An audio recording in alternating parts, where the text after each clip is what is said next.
Hi everybody, I'm Brent Stafford and welcome to another edition of RegWatch on GFN.TV. We're of course here in Warsaw, Poland for the Global Forum on Nicotine, GFN 22, and I'm here with Federico Fernandez, who is the Executive Director of the Latin American network, Somos Innovación.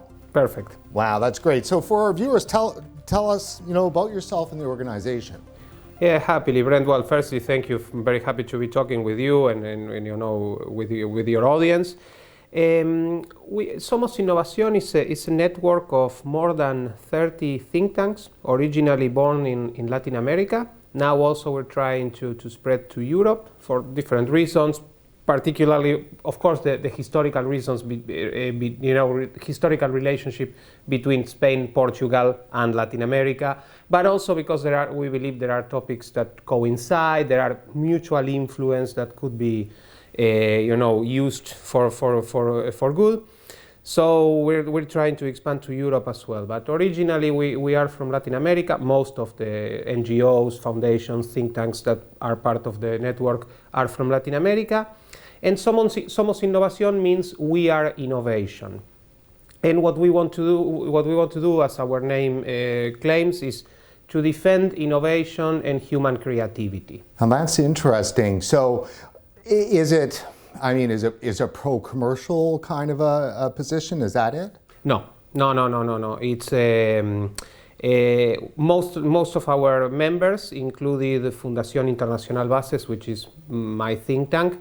We are basically civil societies organizations. Most of us are related to an open economy, free markets, the rule of law, and those are the values we want to promote. And we believe that most of them are totally in contact with innovation, and we want, particularly Latin America, to become fertile ground for innovation. Well, and I saw the connection in some of the research that there was a basis of the Austrian School of Economics.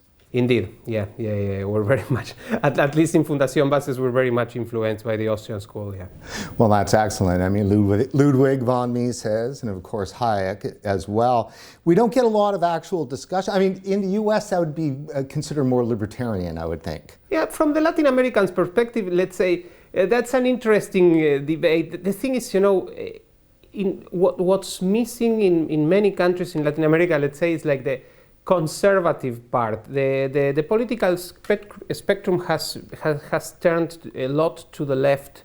So being classical, the Austrian School of Economics is totally classical liberal there, because it's like that part missing that you would go, I don't know, from social democrat then to conservative and then to like libertarian, and well, that part in some countries is not present anymore. So turning to tobacco harm reduction, because it does kind of suffer from not having enough of that perspective, I think, involved in the debate. Yeah, indeed. It's, Latin America, it's unfortunately a region in which all these innovative solutions to smoking, which probably are the ones that have put us the closest to solve the issue of smoking. As you can imagine, we don't have a prohibitionist view about, smoking tobacco at all. But I mean, everybody acknowledges that it's an issue, and thank God and thanks to innovation, we have now a lot of good alternatives that can literally save millions and millions of lives. And in Latin America, with a couple of very honorable exceptions, the situation is quite bad. Of course, these products exist, they are available, but at best in the gray market, usually in the black market, without any controls that actually what you are buying and who's your seller. So there's a lot to improve. So when it comes to e-cigarettes, safer nicotine products, do you vape?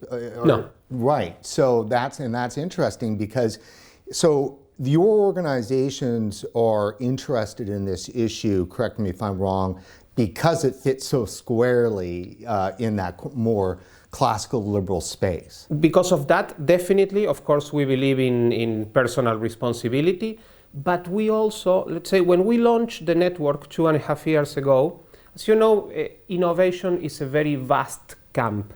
And we tried to, and we see innovation basically as, you know, as a way in which civil society, individuals, you know, us citizens, we get involved in problem solving. That's really the how we see innovation, and that's why we wanted to see it thrive.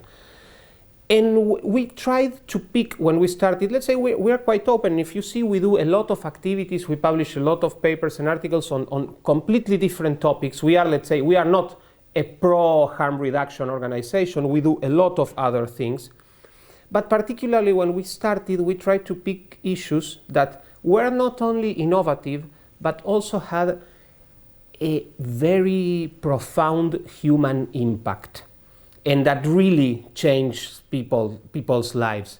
That's why when we started, most of our work was focused, for instance, on the sharing economy and how many people can get, you know, work opportunities thanks to that, particularly immigrants, young people who, in many countries, it's very difficult for them to start in the job market. We also are very much concerned about everything that has to do with fintech technology. Why? Because in Latin America, 40% of adults are still unbanked. And this is also why we are so much involved in everything that has to do with tobacco harm reduction, because we feel that vaping, heated tobacco, the nicotine pouches are really the best ways to solve the issue of smoking, which is definitely a problem. Let's compare safer nicotine products as a source of innovation compared to these other examples. Which one's easier to sell? That's a good question. You know, it's that's, let's say, is extremely encouraging and also a little bit sad, you know, depending how you see it. By the end of 2019, you know, our idea was that the network was basically born in the second half of 2019, and our idea was to do a big launch across the region, because really we have partners and members, you know, in basically every country in Latin America. So we picked a couple, you know, Mexico, Brazil, Argentina, Chile, Colombia, and we wanted to do events, launching the network, let know people that, you know, we have partners here, members that, you know, are going to do all this pro-innovation work. Well, of course, 2020, nothing could happen as we wanted. But in order to, for that launch, we commissioned a survey, an opinion poll, which probably is the first of its kind done in Latin America. As far as we know, it is, and we're happy to be corrected, but as far as we know, it is. And it was done by a professional company, and we asked citizens in these 5 countries, Argentina, Brazil, Chile, Colombia, and Mexico, what they think about innovation. It's not that we were and what impact has in their lives. It's not that we were looking for what's the most innovative country, what's the one with most startups. No, what the population of these countries think. And the results were amazing. And I think, you know, since we did this in 2019 until now, probably if we run it again, they would even improve. People don't want to, I mean, they value innovation, they understand that it does a lot for their well-being, material, and also or even spiritually. There is no claim for a prohibitionist wave of any kind in Latin America. On the contrary, the results were very similar in each country, which really tells you that the civil society of Latin America wants to go in a certain direction, which I think it's very good. That has not been reflected yet, unfortunately, in some of the members of the political class. I think that is going to. I think that is changing. So there's resistance to accepting safer nicotine products as innovation. Definitely, yeah. But not from the people, from the controlling bodies, and the same happens with the sharing economy. It's very funny, during the first trimester of 2020, many of the most, I don't want to mention them, but many of the most famous companies of what we would call sharing economy or gig economy were being literally demonized in many countries in Latin America. And of course, then the pandemic hit, and they basically saved our lives, because, you know, they allowed, you know, many people to continue working, many people to get goods, you know, and things provided to their homes. So there's this tension All these things have, for instance, in my country, in Argentina, today there's a big push by the government in order to basically destroy the business model of low-cost airlines, which basically means putting them, minimum prices, and if you cannot compete by price, and you're a low cost, it's very difficult to compete at all. But that is not something that is coming from the civil society, and one of the things we are trying to do, and I think we have had quite some successes already, is to try to let people who are in decision-making positions to know that it's not what our civil societies are demanding. And you're going to make a mistake in your political career if you become the candidate of the status quo. You should be the candidate of the future. There's a lot of demand for that. What's the reputation for nicotine vaping products in your regions? It's growing. There are a lot of cases because I think one of, let's say, biggest sales points for safer nicotine products are the stories of the people who used to smoke 60 cigarettes per day, that tried every other thing in the book, in order to quit, and they couldn't, and they started, for instance, vaping, and 1 week after that, they never touched a cigarette again, forever. And those stories are all the time. But, of course, on the other hand, you have sometimes media, and please, I don't want to demonize anything, I'm not saying it in a bad way, but, for instance, with this very fake and fabricated crisis that was the so-called EVALI, and things like that, and of course, since all these products are from the black market and unregulated, sometimes you can have, something that it's not properly produced, but it's not because of vaping, it's not because of the issue, it's just because when you buy in the black market, whatever you buy at the black market, it's probably not going to be what you expect. So there are those problems. Their reputation, I think, in any case, it's not absolutely tainted, but there are these issues, and it's something we have to, let's say, try to change. What about nicotine? What's the reputation for nicotine? Yeah, again, I mean, and we are at the GFN, and this is something. The problem is, that the traditional cigarettes have a very bad reputation, and probably with very good reasons. And sometimes many people probably in total good faith, just because they haven't, been properly informed, tend to equate the damages that smoking cigarettes can produce to your body with the substance of nicotine, which, it's not the case, but there's, that issue, it's present in many countries, and explicitly some ministries of health and so certain health authorities mention nicotine as the reason why they would never legalize vaping or other alternatives. And in the media, do they give safer nicotine products a fair shake? That's a very good question. My impression is that 4 or 5 years ago, there was a much more positive view than the one that we have today. You could find from time to time these kinds of stories that we were talking a few minutes ago of people that literally smoked tens, the dozens of cigarettes per day, and they couldn't, and thanks to vaping they stopped. You could see featured vaping activists. Now the mentions, let's say, are quite scattered in time, and when they are mentioned, is usually under a bad umbrella, So that's like the opposite of innovation. Innovation's supposed to keep moving forward. We can have discussions and arguments about lots of things and debates, and that's very positive and important. But there are very, very few reasons that any public administration, any government can at the same time have cigarettes being legal and safer nicotine products being illegal. Let's say that is, really, it's absolutely illogical and probably ridiculous. There are clearly certain issues that don't have anything to do with, let's say, reason and debate. There are other clearly other problems and other situations that are making this happening. And well, that is what we're trying to fight in this case. But this is not a rational debate in many occasions. And is that not what's happening in Mexico today?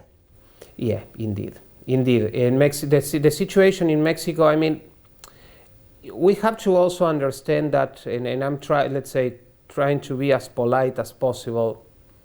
Mexico has probably the worst government in the last 50 years at this time.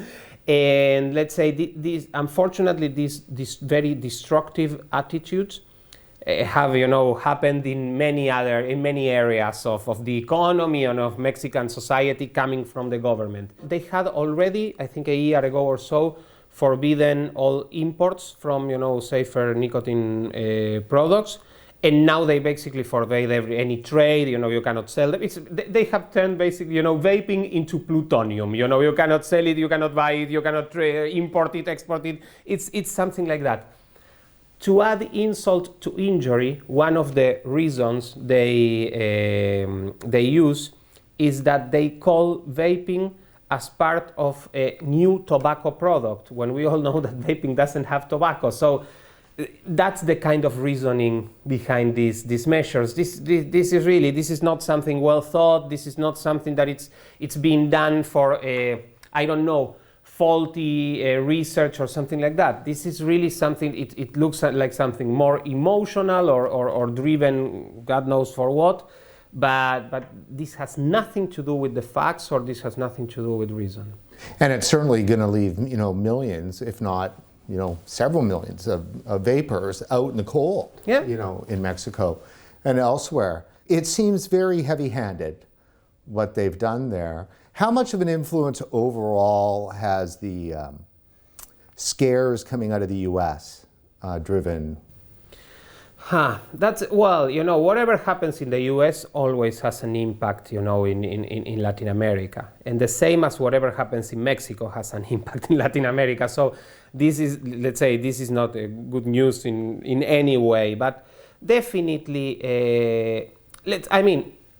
EVALI is a U.S. manufactured fake disease. And well, it has become in the last year and a half, 2 years, even though it's been completely debunked.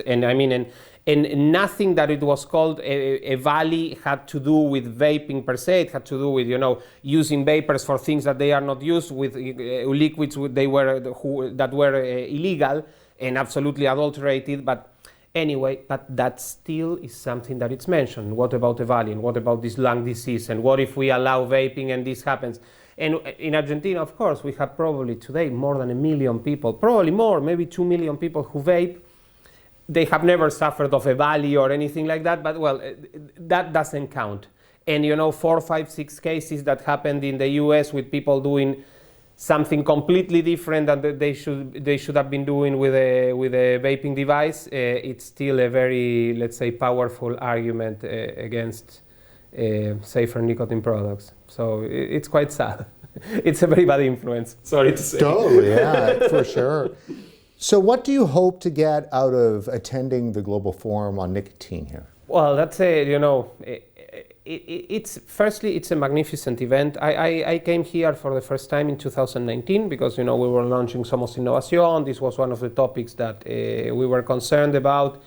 And it's a great place to meet people, to listen to great talks about the current issues, the challenges, also the opportunities, the research about all these topics, and it's really overall a magnificent experience. The KAC, the main organizers, do an amazing job.